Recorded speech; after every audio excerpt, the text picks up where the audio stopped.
अऊज़ु बिल्लाहि मिनश्शैतानिर्रजीम बिस्मिल्लाहिर्रहमानिर्रहीम। अस्सलामु अलैकुम बहनों और भाइयों, आपका खुशामदीद है KNY चैनल में, जहां हम आपको आज बताएंगे कर्ज के बोझ से खुलासी के लिए वजीफा।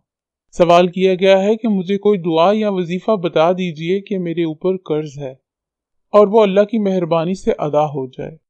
कर्ज की अदायगी के लिए जिन बातों पर अमल करना चाहिए, जिनकी बरकत से अल्लाह पाक आपको बोझ से खुलासी अता फरमाएगा, वो ये हैं। सबसे पहले गुनाहों से तौबा करें और इस्तग़फ़ार की कसरत करें।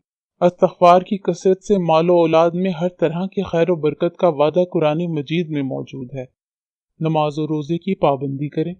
ज़कात वाजिब है तो वक्त पर अदा कर दें। सूद से दूर रहें। रोजाना मगरिब या इशा के बाद सूरह वाक़िया पढ़ा करें। ये दुआ रोजाना 21 बार पढ़ें।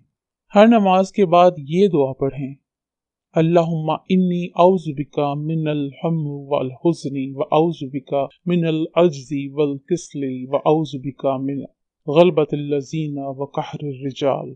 दरूद शरीफ सुबह शाम 21-21 मरतबा पढ़ा करें और इसी तरह सूरह शूरा के दूसरे रुकू की आखिरी आयत अल्लाहु लतीफ़ बि इबादत से आखिर तक 80 मरतबा फजर के बाद पढ़ा करें। अगर दाढ़ी मुंडवाते हैं या कतराते हैं तो इससे तौबा करें। जो कोई कर्ज की बोझ के तले दबा है, कर्ज की अदायगी के कोई असबाब दिखाई ना देते हों और वो कर्ज की अदायगी के सिलसिले में बेहद परेशान हो, तो उसको चाहिए कि हर रोज नमाज इशा के बाद 40 दिन तक बिला नागा सूरह कौसर 40 मरतबा पढ़े।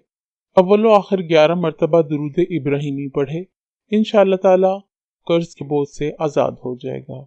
इस वीडियो को उन बहन भाइयों के साथ शेयर करें जो कर्ज की मजबूरी में मुब्तला हैं, ताकि वो भी इससे खुलासी पा सकें। शुक्रिया।